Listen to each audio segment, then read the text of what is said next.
So, working with the archetypes of the goddess can be a powerful way to not only connect to her, but also explore these deeper aspects within ourselves. Through working through deity archetypes, we find that we embody the qualities that they have as well. And we can utilize these during our spell work, during our rituals, and even just in our mundane day to day lives. So, tonight we are going to be talking about the archetypes of the goddess as she manifests into her forms of Maiden, Mother, and Crone, and then we'll also be exploring the various archetypes that fall into those three categories. So, merry meet, I am Aislin, this is Ask Aislin, and tonight we're here talking about archetypes of the goddess. So, welcome to those who are joining us live. I see some people are joining on. I see Cindy's in the chat. Merry meet. So if you are with us live, you can put questions and comments in the chat, and we will have a Q&A at the end, but I'll also be watching the chat as we go. Also, leave a heart or a thumbs up somewhere in the video, and it just helps us get it out into the feed of more people. So I'm going to go ahead and start by talking about what the archetypes are, how they relate to the gods and the goddesses. Sorry. We will explore those more deeply for the goddess, and in a future episode, which I'll talk about at the end, we will explore those more deeply as they apply to the god.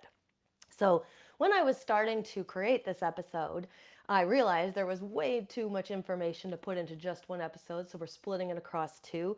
So, this will be kind of like the introduction to archetypes and deity archetypes, goddess archetypes, and then the next time that we do this, god archetypes. And then we'll talk about how we could take that to the next level, what we could do, how we could apply it to our shadow work, and various different ways that we can use what we're learning here as we're exploring the archetypes of the deities.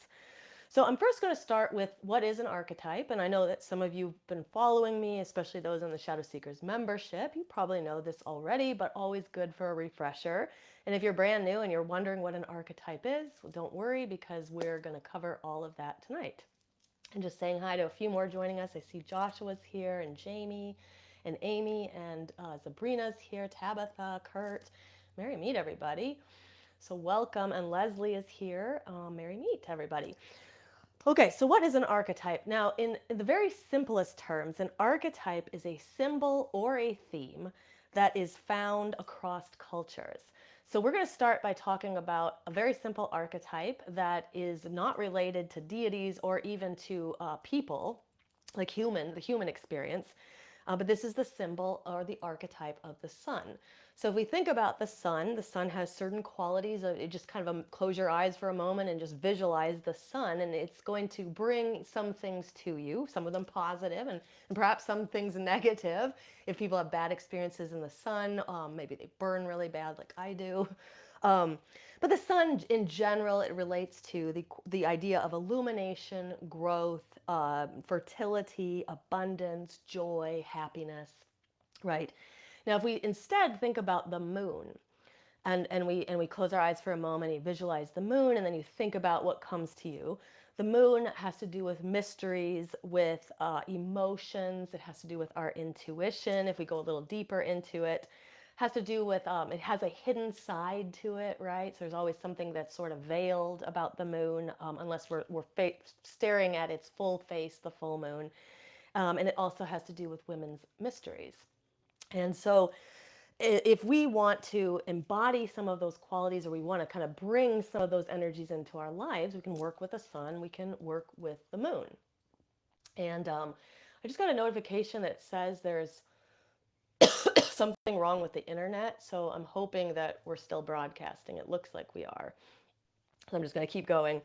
Now, there are other archetypes that relate to the human experience. So some of these examples would be the wise one, the king, the ruler, the mother, the fool, the judge. And so, when you hear these words, it probably brings up something in you. It evokes emotions, perhaps. It will evoke maybe imagery or ideas and intentions. Now, the archetypes have both negative and positive qualities, or as I would prefer to call it, they have more like a light side or a visible side and a shadow side. So, for example, taking into account the mother archetype, In the more positive side of the mother, she is loving, she is nurturing, she is compassionate, she is empathetic. But on the other side, in that more shadow side of her, she can be cruel. She can be withholding. She can be devouring. She can be absent. And so you can see that we can vacillate. So if a person feels that they identify with the mother archetype, you can vacillate between those more positive and those more negative, or those more light and the shadow qualities of that archetype. Now the reality is that we all embody a variety of different archetypes, and there are some people who will even tell you that they don't even think that most of the time we are just operating from the archetypes that we embody, and we are connecting to the archetypes of other people, whether we know it or not. So, for example, let's say that a person considers the mother archetype to be one that they embody, and they are then connecting to perhaps the wounded child in someone else. These archetypes, as they work together, they can work together in a positive way. So a mother archetype can help heal a wounded child archetype, but they can also work in a more negative way.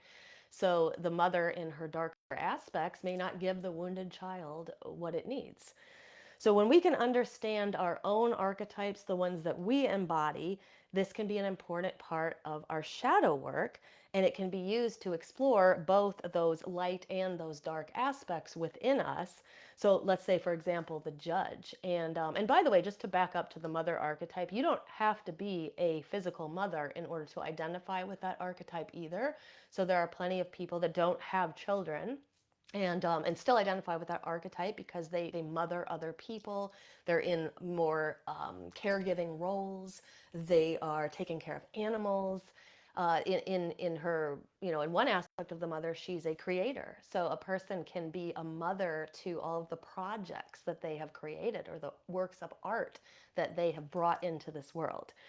So another archetype, the judge. So to kind of look at the two sides of it, the judge can be fair and balanced. That is the kind of the epitome of that archetype, right? But on the other hand, the judge could be judgmental, and you don't have to be a judge by profession in order to identify with that archetype. You could be someone who's always striving for fairness, for equity, for equality, right?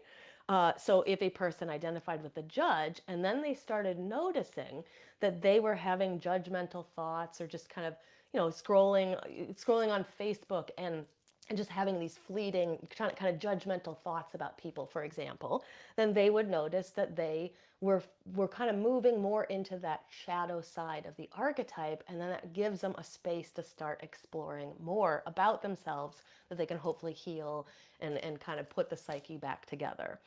So that is a sort of introduction to archetypes, and in particular how they relate to the human experience. Now, if we want to take it to the next level, we start to talk about the archetypes as they relate to the deities. When they relate to the deities, we call them god forms. So a god or a goddess, in their archetypal energy, you can call it a god form, or you can just simply say goddess archetype, god archetype. Now, these are not just symbols, and that's the important thing to remember, because sometimes when people hear this, they say, so you're saying that the archetypes, you're saying that the deities aren't real. You're saying the gods and the goddesses aren't real. And that's absolutely not what we're saying. I'll talk about that in a little bit as well. But these are beings that are infused with an archetypal energy, with the energy of that archetype. And in the case of like deities, right? Each is a manifestation of source, as it basically separates itself into the great god, or the god, and the great goddess, the goddess, which is then separated into the goddess and god archetypes, or god forms. So I went ahead and I made this little diagram for us. So hopefully it will help to kind of see the as source energy descends, right? Source energy is what everything is in the universe, and it splits itself into the goddess and the god. And so in the tradition of witchcraft that I teach, I always put a capital V here on both of these sides to kind of differentiate the goddess or the goddess from the goddesses as they manifest. And so here we have the divine feminine versus the divine masculine. Now the goddess and the god, then that energy descends down into the goddess archetypes, which is what we're going to be talking about today, and also the god archetypes, which we'll be talking about in a future episode. And then from there, the goddess archetypes, the energy descends down into the individual goddesses, and the god archetypes descend down into the individual gods. And so at any level, we can be working with the energy. We can work with the energy at source. We can work with the energy as, you know, the great mother and the great father. We can work with any of these god and goddess archetypes, or we can work with individual deities themselves, individual gods, goddesses, and gods. So some traditions, in particular like monotheistic ones, will tell you that there really isn't any difference between an individual god and source, right? So if we think about monotheistic religions, there's one god, and that is everything. But if we think about more polytheistic religions, like the ones that most of us, or spiritualities, if we don't use the word religion, that most of us probably are identifying with, this is simply just a manifestation of source energy into all of these places. Okay, so hopefully that helps, and I'll bring the diagram out again at a certain point.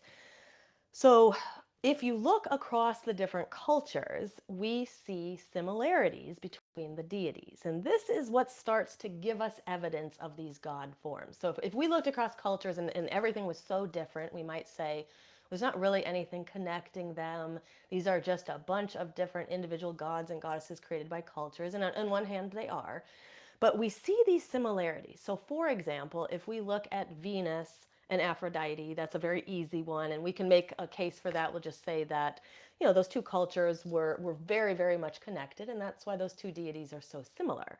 But then we have Lakshmi, who has almost an identical creation story in some ways, at least in some forms of it, and very, very similar to Venus and to Aphrodite, and yet separated by time and space and in a different culture. And so we might say, well, even there was probably some intermingling between people and ideas were being transmitted, and that's what's going to explain the similarities in a goddess like Lakshmi versus Venus. But we see this in cultures that were separated by the ocean that had absolutely no connection that we know of. So, for example, Gaia of the Greeks and Pachamama. These two deities had no connection to one another, but yet they are very, very, very similar. So two deities of the earth, in fact, considered the embodiment of the earth itself.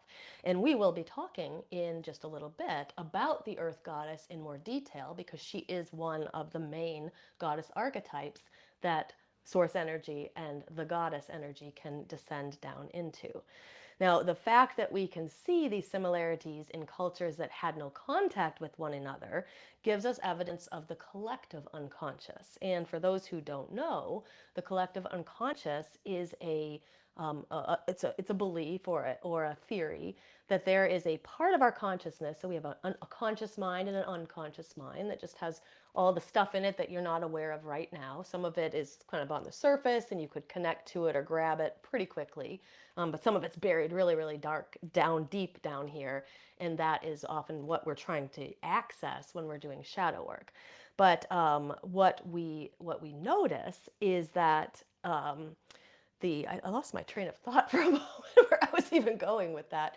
Um, so with the collective unconscious, it's sort of like this overarching consciousness that we all can tap into. All members of the species can tap into that energy, and it helps explain why, even when cultures were separated, we have archetypes that are very similar.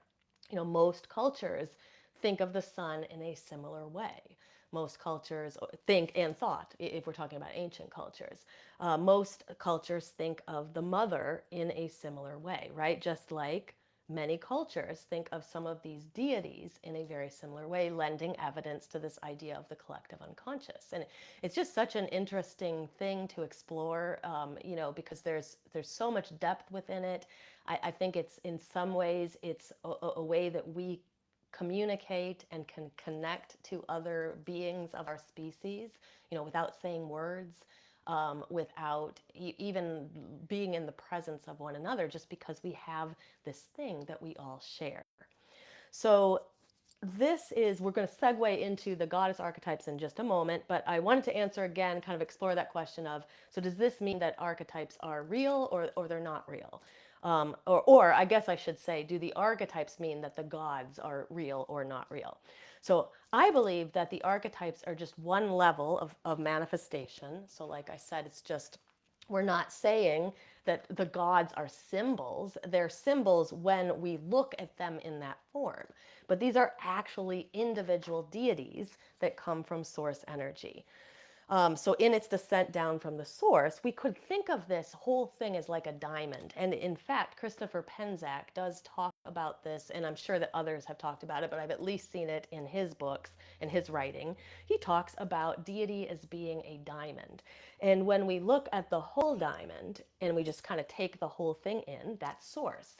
It's the energy of the universe, if we want to call it that, or great spirit. It's where everything comes from, right?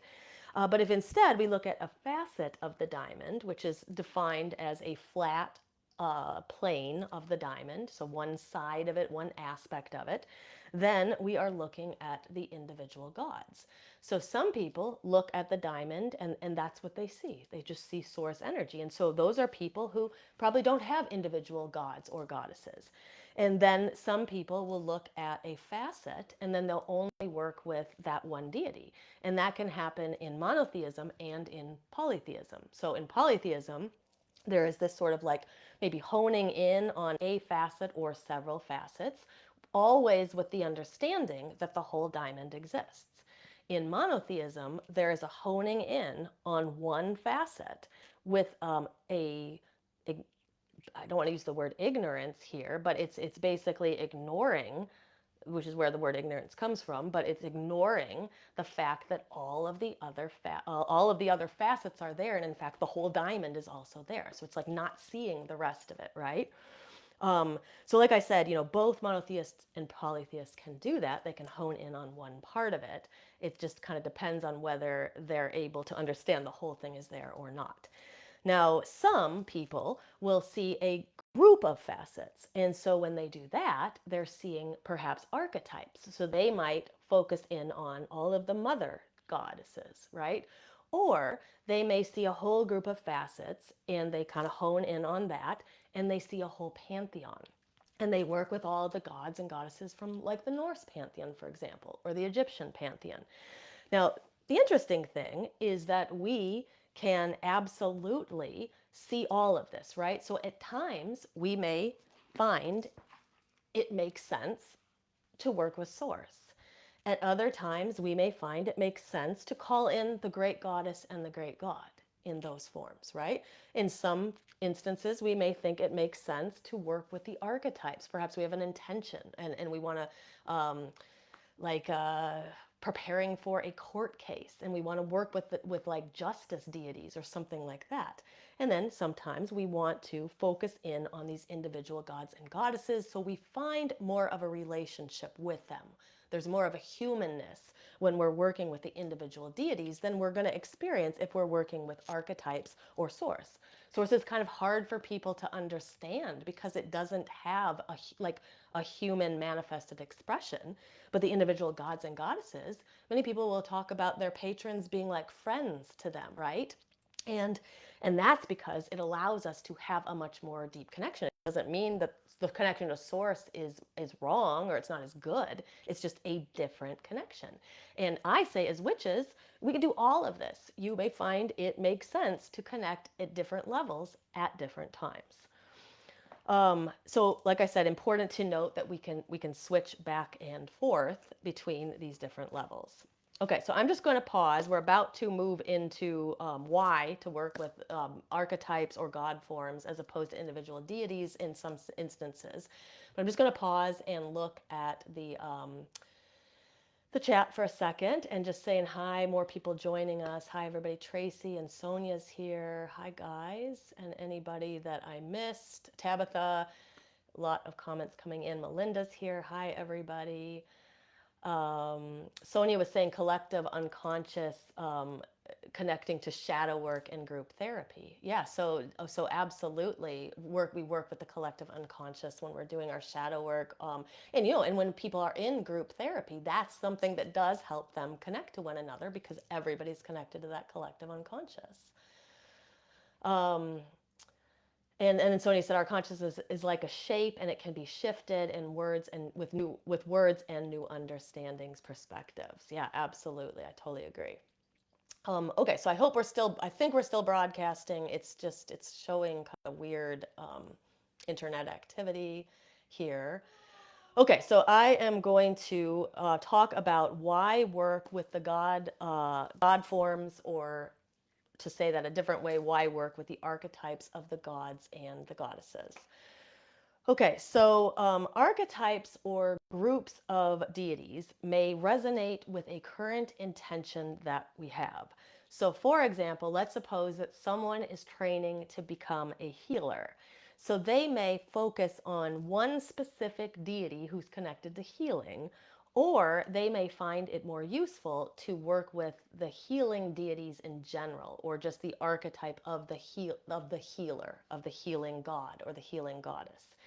Now, if someone is searching for love, they may find that working with the love goddesses or the love goddess archetype makes sense at that time. And so, what they might find is they work with one specific goddess that falls into that category, and then they open themselves up to working with others within that archetype. So, another example, if somebody wanted to work with the root chakra, they're trying to balance the root chakra, they may find it useful to begin to work with earth deities or the earth goddess archetype. And what that does is it doesn't limit us to just like that one deity. It opens up space to explore a bunch of different ones. So I will give an example of my own kind of work in a moment as we go through these goddess archetypes, and I'll talk to you about how, like, specifically how I kind of worked with the archetype versus the individual deities, and how there is like a fluidity between it. So it's not like I decide I'm only working with archetypes or I'm only working with individual deities. There's kind of like a flow back and forth between that. So let's talk about the archetypes of the deities. So kind of going back to the chart, again, we have source, and then we have it descending down into the goddess, and then finally having it descend down into the goddess archetypes. Now, I really should have made another chart to show this aspect, the goddess archetypes, descending down into the three main forms, the maiden, the mother, and the crone. Now, it's a useful division of that energy, number one, because it helps kind of women be able to relate to the kind of the life cycle of being a woman, whether born as one or connecting to one, identifying as that gender. But what it also can do for us is it can help us, like it helps us divide the archetypes into three different categories: the ones that fall into the maiden, the ones that fall into the mother, and the ones that fall into the crone. And so we're going to see that those archetypes all have relationships, all have connections together. So the maiden, before it descends into kind of the various archetypes, just in general, relates to ideas of innocence, new beginnings, adventure, and fertility, which also, what you're going to notice too, and I'm just going to put this out there, is that there's a lot of overlap. So, like, for example, fertility is a quality of the maiden, but it's also a quality of the mother. And you're going to see that some of the deities that fall into one category or another can also fall into, or one category can also fall into another. Now, the mother is related to the qualities of sexuality, fulfillment, stability, nurturance, protection. And then the crone, in that aspect, has the qualities of transformation, release, and wisdom. Um, and I should mention too that there's wisdom within all of the different archetypes. The wisdom of the crone is one that is only found through great experience, through living a longer life, and experiencing all kinds of experiences within that life. And so it's the wisdom that kind of comes from experience, right? As opposed to wisdom that might come from other places. Okay, so let's talk about some maiden archetypes. I'm kind of being aware of the time because there's a lot of material to cram into this. So the maiden archetype separates itself into several different archetypes, which color the energy of the maiden. So we can be working with the maiden in that form, but if we want to color it a little bit differently, we may want to explore some of these other archetypes. And the first one is the huntress. Now, the huntress is typically a solitary figure. She lives close to nature, often has a great connection to animals, and in that respect, also is often a protector of animals. So, as you hear some of these qualities, I encourage you to think about different intentions in your life. And so, a person who was like fighting for injustice against animals would probably very much connect to this particular archetype, this particular aspect of the maiden, the huntress. Now, this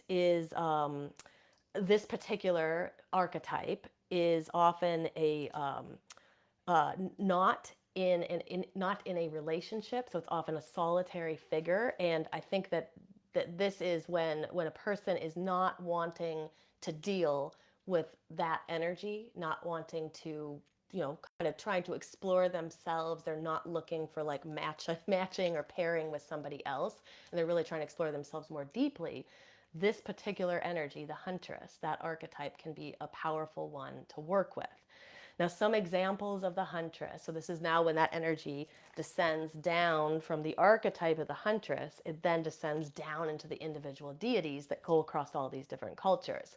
So these lists are not exhaustive in any way. I'm just going to give like 3 or 4 examples of each one. And then I encourage you, if there's like deities that I don't talk about tonight, to, kind of try to figure out what category they would fit in based on what you know about them. Or do a little bit of searching on the web and see if you can find out any information about them that would help you categorize them into a specific archetype. Here are some examples of the huntress. We have Artemis, we have Diana. Those are very obvious ones, goddesses of the hunt. We have Pakhet of the Egyptian pantheon, and we also have Skadi of the Norse pantheon. So now, if we look at the stories of these deities, the Pakhet is the one I'm least familiar with, but I know at least with Artemis, Diana, and Skadi, if you look at their mythologies and their stories, there was never they're often found even without a consort in many cases. Their focus was on themselves. Their focus was on being a huntress, being perhaps a protector of something. Scotty, she spent great time. I believe it was after her father died. She spent great time in his castle, up in the mountains in the snow, exploring her own self. And she's actually a really great one to work with if you want to do some like shadow work around sort of like frozen emotions, like maybe emotions that you've had in the past that for whatever reason you're not dealing with. They're kind of like, think of them as like frozen. They're there, they're still there in you, but they're just not being embodied. And that is always a place for us to look for something to explore in our shadow work. Now, a person may find themselves called to work with one of these goddesses. So let's say you're called to kind of like, you like that idea of the huntress archetype. You may be called to work with the whole archetype, kind of exploring what are the positive qualities of the huntress versus the negative qualities. But you also then may find more connection as you start to explore the various deities that huntress goddess energy descends down into. And that has been my experience with, let's see, where is it going to be? It's coming up in a moment, but is starting with one goddess and then sort of expanding myself out and beginning to explore other goddesses of that archetype, and then seeing how they're similar and seeing how they're different, and when it makes sense to work with the whole archetype versus the individual goddesses. So the next archetype that falls into the maiden form is the wisdom goddess. And so this is why I said there's some overlap, because as we talked about the crone, we talked about the crone having as one of its main aspects the idea of wisdom. But there are also wisdom archetypes that fit into the maiden category. Mostly because the wisdom comes perhaps from not from a life of experience, but comes from another source. So the wisdom goddesses, they possess great knowledge. They are sometimes craft workers. So there's some kind of a craft that they do, that they make. It's very creative energy. They are often sought upon or sought out or called upon when we're trying to explore the idea of justice as an intention. So these would be great. This would be a great archetype to work with. Again, if like there's injustices in your life, um, whether that is you fighting against injustice, or perhaps like I said earlier, you have to go to court over something, you are suing someone, you're being sued, this would be a good archetype to work with. Now, this particular archetype, when we look at the individual deities within it, we see Athena and Minerva. Breed falls into this category, but we're also going to see her fall into another one later.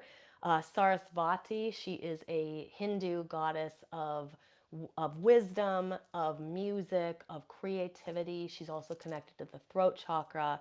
And then we have Neith, an Egyptian goddess. So again, the list is not exhaustive. So you will find that many of the deities you work with may not be on any of my lists today, but you'll probably find that of these 9 different archetypes that I'm going to talk about, 7 more, you'll probably find that your deity falls into one or more of these categories. Now that brings us to the love goddess, which is a third aspect of the maiden. The love goddesses, it's really important to stress that it's not just romantic love. So of course, you can call upon these when you're searching for a partner, but we can also call upon these for other things like self-love or self-pleasure. And pleasure doesn't even have to be sexual. It can just be like if you notice that you're somebody who doesn't have a lot of joy or pleasure in your life, exploring this archetype can be a really good one, like loving yourself, like having self-love be the intention, eating decadent foods, taking yourself to the opera or to a concert or to the art museum, or places where you can really immerse yourself in beauty. That is something that you can do with the love goddess. So sometimes people will pass over love goddesses because they're just like, oh, I'm already in a relationship, or I don't care about that, I'm not interested in finding a partner. And the love goddess, you're missing out on a lot with this really important archetype if that's all that you think that it is. Now, many of these goddesses who fall into this category are connected to water, in particular the ocean. In fact, many have a origin story where they came from the ocean. That's the case of Lakshmi and of Venus and especially Aphrodite. Some other goddesses that would fall into this category would be Hathor of the Egyptian pantheon, Freya, and Astarte, who is a Phoenician goddess, and Yamaya would also be from this. She's a Yoruban goddess, also connected to the ocean, and has an origin story from the ocean. So the love goddesses are often considered fertility goddesses as well because of their connection um, to like sexuality, right, and to fertility. And so in my own journey, I've always like the very first goddess that I ever worked with was Aphrodite. I was connected to her. At that time in my life, I was very young, and I was doing love magic, and so it made a lot of sense to connect to her. As I moved into another part of my life and began my fertility journey, all of these deities kind of connect to that as well. I moved on and I began working with Lakshmi, and who's very much connected to Aphrodite. And then eventually I was also working with Yamaya. So, so what we may find is we have this intention, and so I would be missing out on a lot if I just stayed with Aphrodite, for example. I mean, it's great to find that connection, and I don't want to say missing out on is like a negative thing in any way. But if I want to open myself up and maybe expand to other possibilities, I can begin to explore some of these other deities that are also connected to that archetype. And then I start to see, perhaps I start to see that archetype of the love goddess in a different light, in a different way. And it lends new information to me that I can use in my intention. So, so moving on to the mother goddess, let's do that. And by the way, too, I'm going fast through all of this. I know, there's only 1 hour for these episodes. There's a whole module in our course, Demystifying Witchcraft, that goes through goddesses and gods and deities. We talk about this stuff, but in greater detail. So if anybody's ever interested in that course, especially if you're interested in like exploring deities in more in more depth, you might enjoy that course. Right now, it's not available to the public, but it will be very, very soon. So, okay, so let's go into the mother goddess, and then the other thing I should say too is you can do some research on your own. To me, this episode is like dipping your toe in the water, giving you some information, ideas to think about, to contemplate, and then you can do some research on your own as you feel like you connect to one or more of these archetypes. So I'm just pausing to, I see people saying we're still broadcasting. Okay, great. Okay,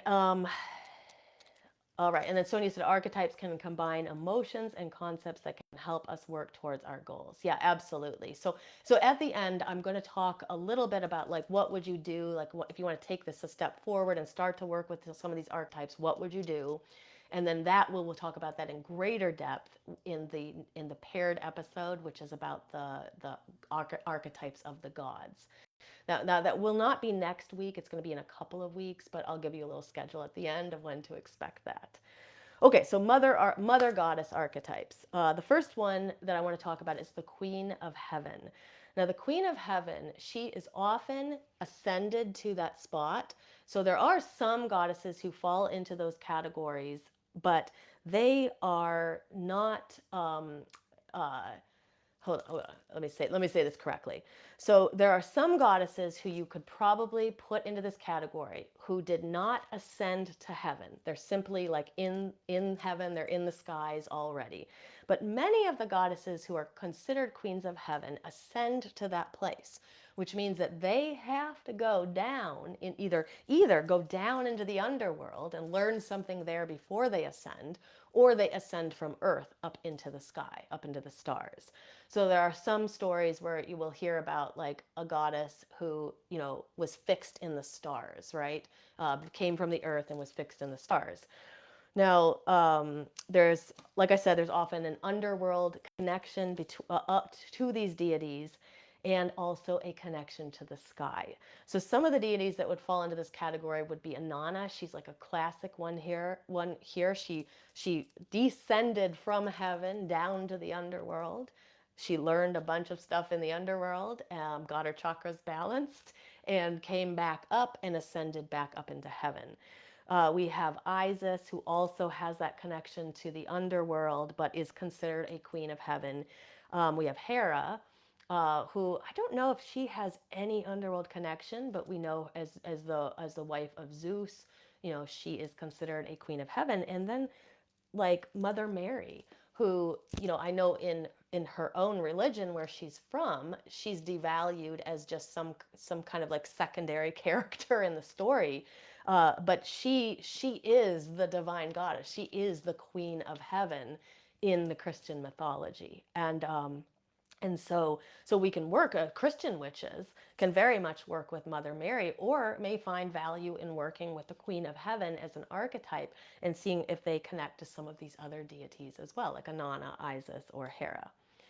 Now, the Earth Goddess, and then we're going to talk about the Grain Goddess. There's like a lot of connection between these two. In some ways, it's like, why separate them into two different archetypes? But they have a little bit of differences, so it's worth kind of noting that there are some differences between them and differentiating them as two different archetypes.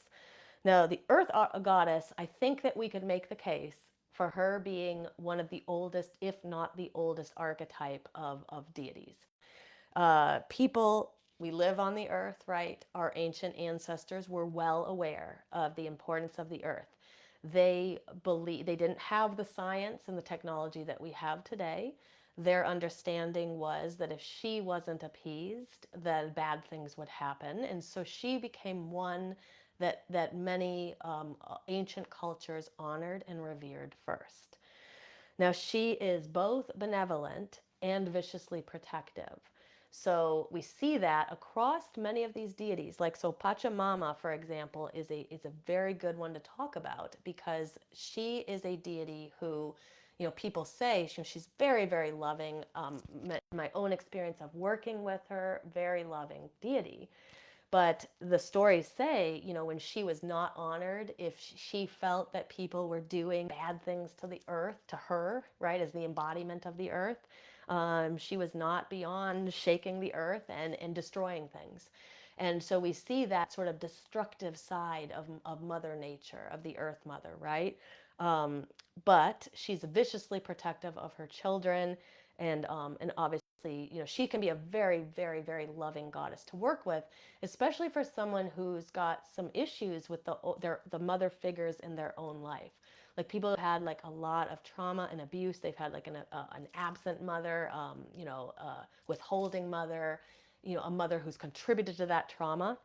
They will often find great what's the word? I guess just healing, just a sense of great healing when they start to work with some of these earth goddesses. So Gaia is another one. Modron is the mother of Mabon.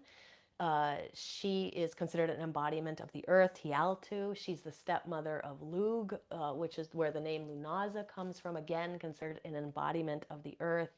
We have Danu of the Irish myths, and like I said, Pachamama and Gaia, and so these deities, you may find that you connect to Gaia. Like a lot of people will say, yeah, I totally connect to the Earth Mother through Gaia. But it can be worth exploring some of these other ones to just see the different facets of the Earth Goddess archetype. Now, the grain goddess is very, very much connected to the earth goddess, though she has she's considered a cyclical goddess. So for her, there's a growing season and then there's a fallow season. Demeter is a perfect example of this. Now, the grain goddess is linked to growth, to sustenance, to abundance. And like I said, there's this overlap often between the grain goddess and the earth goddess. So deities that would fall into this category are Demeter, Ceres, Sif, she is a Norse goddess, and Nishaba, who is a Mesopotamian goddess. And that's one that you don't hear a lot of people talking about, but definitely fits into the grain goddess category. So if a person wanted to sort of work with that kind of mothering side, they might go with, they might choose like more of an earth mother goddess or that archetype in general.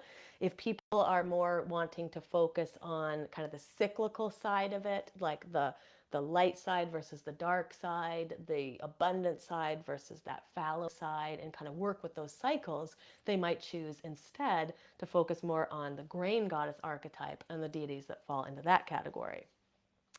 And then there is the Hearth Goddess that also falls into the Mother Goddess category. She is connected to the home. She is very good for blessings of the home. If you want to do a house blessing or a blessing for the people or animals that live there, this is a good archetype to work with. If you're doing house hunting or apartment hunting, this would also be a really good archetype to work with. So here we have Hestia and Vesta. We have Breed. So I mentioned earlier that Breed, she fell into the category of wisdom goddesses, but here she's also falling into the category of hearth goddesses because she's very much connected to the hearth, the fire of the home. And we also have Nephthys, who is an Egyptian deity, who would also fall into the hearth goddess category. So again, if you want to kind of connect to the mother goddess through less about sort of like the abundance of nature and more about the home, then this would be an archetype that you would want to explore more deeply.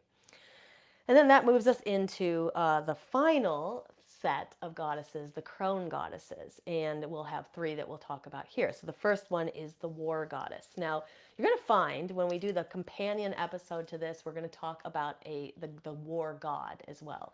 In the majority of mythology, across the majority of cultures, The deity that's associated with war is male. There's often not a lot of space for women in war or women in conflict.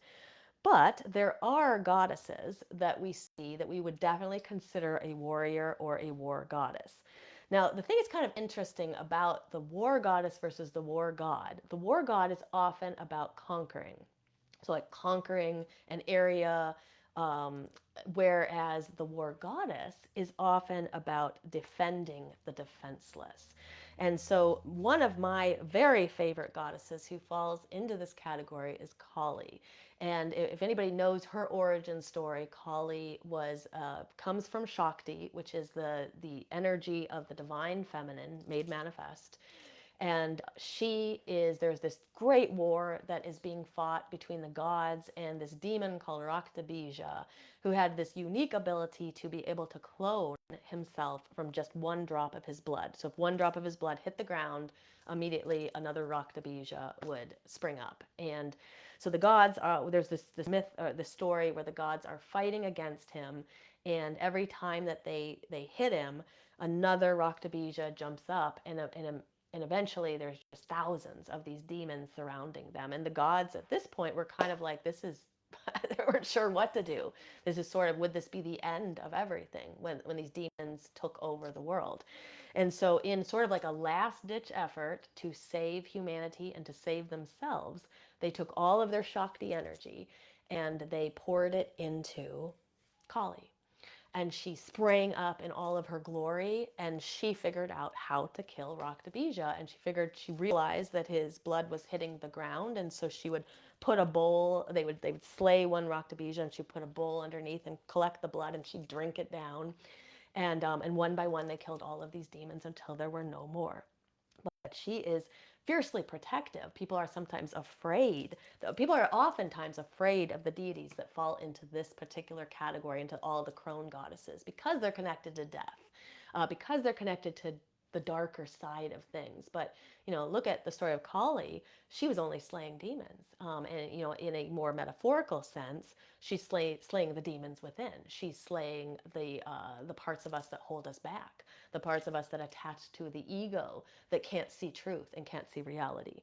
So other deities that would fall into the category of war goddess, Athena, a very obvious one. Macha, she's an Irish goddess. The Morrigan would be another one as well. Now you're going to see some overlap here as we move into the death goddesses. The death goddesses are goddesses of protection, goddesses that give safe passage to the underworld. This is the perfect time of year to be talking about this as we approach Samhain. These are the goddesses that help those who've crossed over actually find their way through the veils and not stuck between them. These are goddesses that, like I mentioned with the war goddesses, often feared. Who don't understand them might call them demons, might say that they are of the devil, might say that they are dark and will mess you up and will cause bad things to happen to you. But what a limited way of looking at the goddess, right? If we can't look at her in this form, we really can't understand her at all. In fact, that means that we can't understand source, right? Because we're so honed in on one aspect of that diamond, or one facet of that diamond, that we can't see what's beyond it.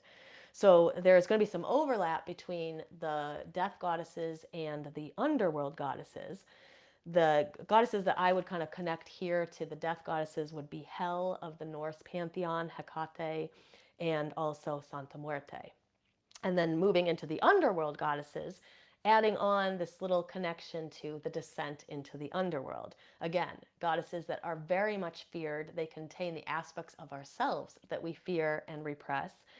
These goddesses are often called upon during our shadow work because they force us to face the uncomfortable things about ourselves, and they help us connect to our unconscious. These are goddesses of transformation, overcoming our fears, in particular our fear of death. So deities that we would fit into this category would be Persephone, Ereshkigal. So Ereshkigal is the sister of Inanna. Rhiannon, Epona, to fall into this category of the underworld, they have to have a story that brings them down into the underworld, or that's simply where they live. Caradwyn, the Morrigan, and Macha. And so both these deities and the death deities, like I said, these are the ones that also can be called upon if you are somebody who wants to help someone who's crossed over fully cross over. And then that kind of brings us to sort of the end of the episode before we go into the Q&A. But I wanted to end here, so I didn't want to just end with the goddesses. We're going to talk much more about this aspect of it in the episode, the companion episode about the archetypes of the gods. But how would we work with the goddess archetypes? So besides, what I've mentioned earlier, here's just a few thoughts to leave you with, so you have some maybe work to do between now and the next episode, and then we'll discuss this more deeply next time. So the first thing I would do, especially if you're brand new to all this, is pick an archetype that resonates with you. And for me, that is finding, perhaps finding an intention that you have that would fit into one of those categories. So, love goddesses or hearth goddesses or death goddesses, right? Depending on what you are working on in your life right now, which archetype makes the most sense to you to work with. Or if you have a patron goddess already, which category does that goddess fall into? And then you might begin to explore the archetype in more detail and more depth, and then that can kind of work as a springboard into exploring other deities that would be connected to the one that you already work with. Now, from that point, I would start to explore what these deities have in common. So they're going to have things that are not in common, but they're also going to have a thread that runs between them. So like I said, like I noticed quickly, Lakshmi and Aphrodite have a very similar origin story. They came from the frothy milk of the sea. And so that would be one connection only one connection I made, but at least that's sort of a starting point. So what do they have in common? And then you would look at what are the positive qualities of these goddesses versus what could be construed as more of the negative qualities, right? So like the war goddess is defending the defenseless, but the war goddess can also become like thirsty for power or thirsty for blood or thirsty for violence, right? So there's always going to be a darker side to this. And then you would think about which of these qualities do you embody, and this is where you start to take it into the personal. So which qualities do you embody right now of that deity archetype that you are connecting to? Which ones would you like more of, right? So you can also look at this, like if you want to have more compassion, then you might work with some of the Earth Mother deities. How could you bring more of those qualities into your own life? Now, in ritual, you can then call upon the individual goddesses, or it's absolutely fine to also call upon the archetypes. You can call upon the Earth Goddess. It is a being infused with energy that, of course, that energy descends or manifests down into the individual goddesses, but you can absolutely call upon the deity as well. You can evoke evoke an archetype, call upon an archetype as well. So like I mentioned, we will talk more about this in that future companion episode when we talk about the deities, the archetypes of the god. But for now, I'm going to end there, and we're going to segue into the Q&A. Okay, so I'm just going to go into the chat and see if what people have here. Yeah, so Chelsea was saying this, going back to what we were talking about the war goddesses versus the war gods. She was saying Ares is the god of bloodlust in war, and Athena is the goddess of strategy in war.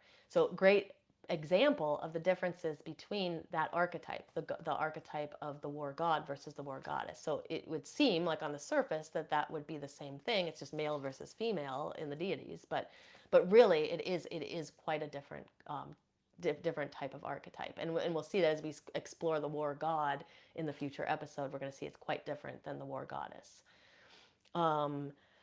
And then Sabrina was saying Nyx, and I know that's one that she's been working with. Yeah, so Nyx would fall into like, I guess I would she's a primordial goddess. I would probably put her into like, she's going to fall under the Crone category, but we would probably put her into either Underworld or Death Goddess.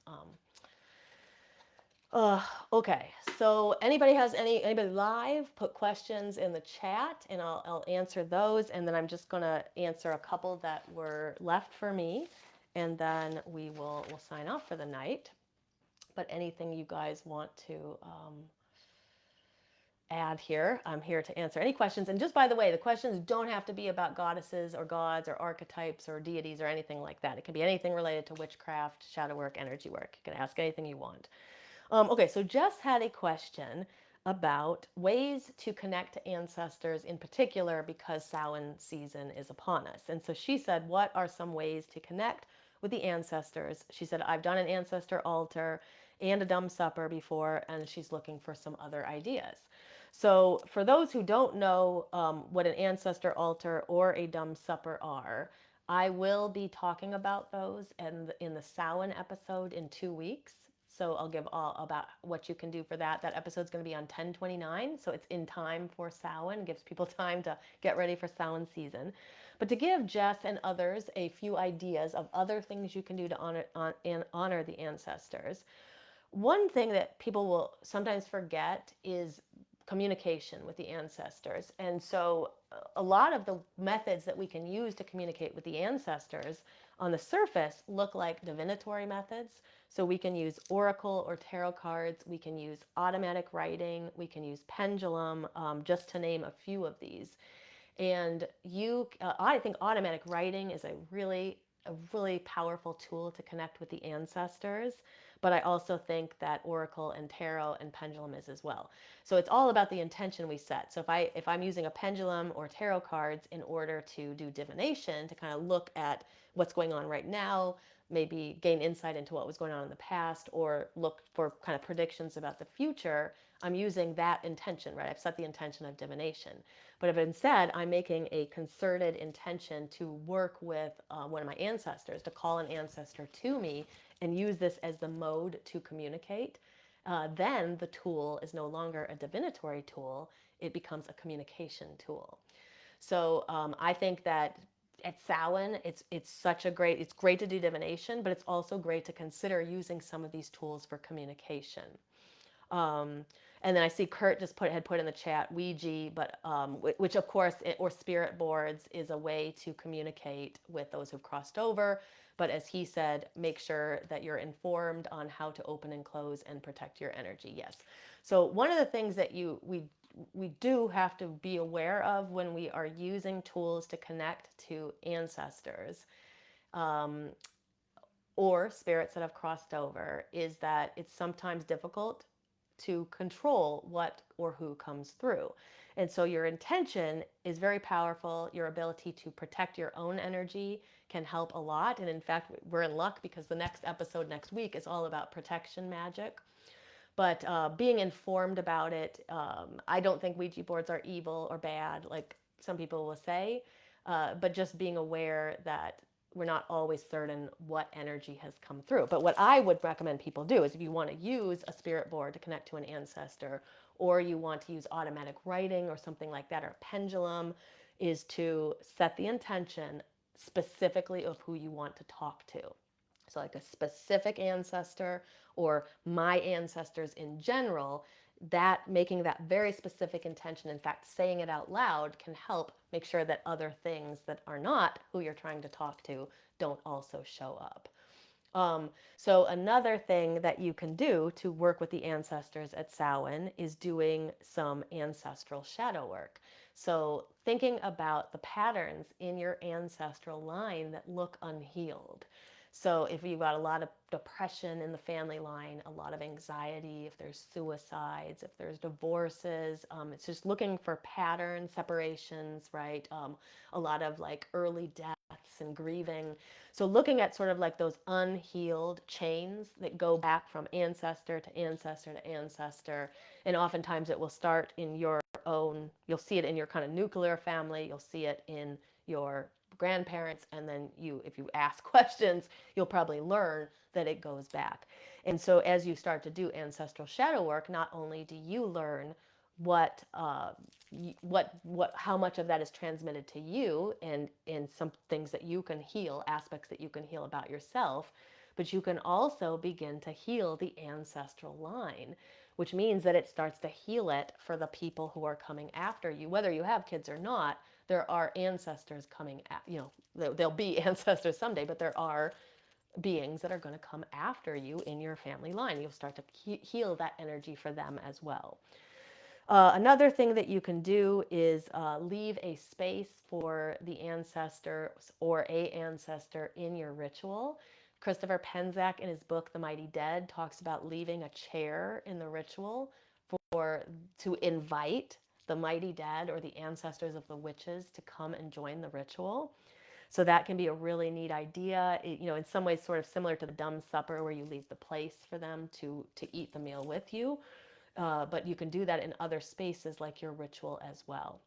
And then, of course, there's the tolling of the bells, which is where you think of all the people who have crossed through the veils. In some traditions, they name off all the people who've crossed over from last Samhain to this Samhain, and they're honored, and then the bell is rung as the name is said out loud. And then in other traditions, they will honor anybody who has crossed over, so not just from this Samhain to last Samhain. Tolling of the bells can be a very moving and powerful part of a Samhain ritual. In our own tradition, it's part of every Samhain ritual. We just simply do not do a Samhain ritual without the tolling of the bells. We may change other things about it, but not that part.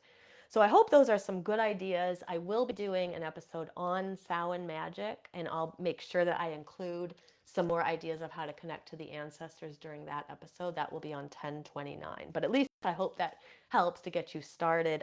The other thing that you can also do is you can do a ritual at a grave site. So a grave site of your own ancestors. You can go there and you can do a ritual to connect to them. But you can also go to the grave site of anyone and just do a ritual there to connect to the energy around the space. Okay, so the next question was from Debbie, and she said, how can you connect with an energy source? So the first thing I wanted to say was that an energy source is you. You are an energy source. So never forget, you're already, to connect to an energy source at its very basic level is to learn how to connect to yourself. Now, I think what Debbie's really asking about, though, is like, how would we connect to an energy source that we perceive as outside of ourselves? So it's a lot of it has to do with intention. It's about setting the intention that I am going to connect. It's about understanding our own energy, how it moves. I recommend that people, think about doing some energetic work. I think a witch who doesn't do energetic work is missing out in a lot of ways. So working with our chakras, making sure that those are balanced, that we understand their individual energies, doing kundalini energy work, doing breath work, making sure that we're moving energy through our bodies properly at all times, not all times, but frequently, regularly, will really very much help us be able to then connect to sources that we perceive as outside of ourselves. So we can connect to the trees, to plants, to the ocean, to the sun and the moon. And like I said, a lot of it is about understanding the flow of your own energy and then being able to set that intention. So you can go, and a simple experiment to try is just to go sit at a tree. Sit with your back against a tree and then just begin to feel its energy against your back. And you can breathe in and out. You can imagine your roots, like in a grounding tree meditation, imagine your roots going down into the soil there. And then imagine as you inhale, you're drawing energy up from the roots of that tree up into your body, through your seat or whatever part of your body is touching the ground. And as you exhale, just imagine sending that energy out of your body down into the earth. And you can do this over and over and over in a way to connect to the energy of that tree. You can do this with any plant. You can, you won't be able to like lean your back against a flower, for example, but you can absolutely sit in the presence of a flower and begin to breathe in tune with its energy. And just imagine as you breathe in, you're breathing in the energy of the flower, and as you breathe out, you're breathing it out, and back in and out, in and out. So same idea goes with the ocean or with the sun and the moon. You can draw down the sun and the moon into you, and just to kind of imagine as you stand there underneath it, imagine the energy entering the crown and then imagine it moving down through all of your chakras down to the root. You could do that on the inhale. And on the exhale, you can imagine it ascending back through the chakra system, back out the crown of your head and back up into the sky. So a lot of it is about intention, but the part that I will stress the most is really spending the time, making the concerted effort to work with your own energy on a regular basis. Okay, so I hope that helps. And then Kurt said, I find this question, I like this question a lot. So he said, how, and this could be its own episode. So he said, how has the whole of witchcraft changed since you started? Do you think that witchcraft is in a better place now than it was in the past? And right, we could have a whole discussion just on that one question. So I do think that a lot of things have changed. I think that when I was growing up, there wasn't as much information. It was harder to access information. um, there were bookstores in the way that there aren't anymore. So I kind of think about being a teenager, and what I would do is, as soon as I could drive, even when I couldn't drive, I would like walk there or ride my bike and just sit in the New Age spirituality section and read as many books as I could and just learn as much as I could. And we don't really have as much of that anymore, very, very, very sadly. But what we do now have is we have a plethora of information on the internet. Now, there's a positive side to that, absolutely, because there's access for more people to get more information. But on the downside of it, it can be hard to know what's what. It can be hard to know what's true, right? Because many people will posit themselves to be experts or pseudo experts, and they really have no idea what they're talking about. And so we have to become more discerning, and we got to really trust our intuition when we are reading stuff, and that can be hard for a novice. So I think in some ways, with the plethora of information, it means that more people reach out to teachers who they trust, who can consolidate the information for them, and then they don't have to worry about this like aimless search on the internet and wondering whether something is true or not. So that is the kind of the information aspect of it. But another thing that I also think has changed is the uh, just people's reception of witchcraft. In some ways, I think people are more open about it now than they used to be. More witches find that they can come out of the broom closet now. We're not as uh, fearful of being out and being open about our religion or our spirituality. But at the same time, the hate has grown to extreme levels in the United States and in other places as well. And I was at Pagan Pride on Sunday, there to give a workshop on shadow work and also to see everybody else. And I was in my friend's workshop that morning, and a protest showed up outside of the outskirts of Pagan Pride Day and had this loudspeaker that they were competing with everybody at the festival, screaming about God and hell and all the things that were going to happen to us. And people were remarking that's something we've never seen in 25 years. We've been doing Pagan Pride here in LA, and nobody had ever seen anything like that. So it's like good things and bad things, and you know but I do think, as far as like the fundamentals of the craft, I think that things haven't changed, other than the fact I do, like I said, I see pseudo experts out there like claiming to know the only answers, and sometimes I look at it and I'm like, well, I don't agree with that, what they're teaching. That's not the way I learned it. um, so more information doesn't always mean better, but it does mean more accessibility, and that's very, very important. So those are some of my thoughts on how things have changed. I probably will make a post on this in the group too, because I love this. Is a great conversation starter. Like, how do you guys think the path of witchcraft has changed, or the exploration of witchcraft has changed over the years? um, Okay, and then I see Tracy had said that there's a couple more comments in here, I think. Oh, I just lost it. She said, I've noticed that I have used different goddesses for different jobs. That's a great way to connect to these goddesses, right? Is how they can be useful in the different professions or jobs that we hold. And then Kurt had said you can also do a ritual at the crossroads where the roads or 2 points connect. That's also a great idea for Samhain. You can do a crossroads ritual at any time, but Samhain is the perfect time for it. Okay, so I don't think I see any more questions or comments here, though it's always possible I missed some of those. So if I missed your question, I will make sure I go through and I answer it. But let me just tell you what's coming up. So you know what we have coming up in the future. So next week on 10/22, we're going to do an episode on protection magic. This is something I get asked about a lot. All like almost every week somebody asks me about protection spells or protection magic. I did an episode on this like a year and a half ago, and I just want to make it better and bring it out to us now and talk about protection magic. And then on 10/29, we're going to do an episode on Samhain. So we're going to talk about Samhain magic, some ideas for how to celebrate Samhain and the Samhain season. And then on 11/1, we have our public Samhain ritual. Those who are in Coven of Midnight's Flame or the Shadow Seekers membership, you guys get free tickets to that. But those who are not in either of those groups, you can absolutely join us as well. And you can look for more information within like about a week or so.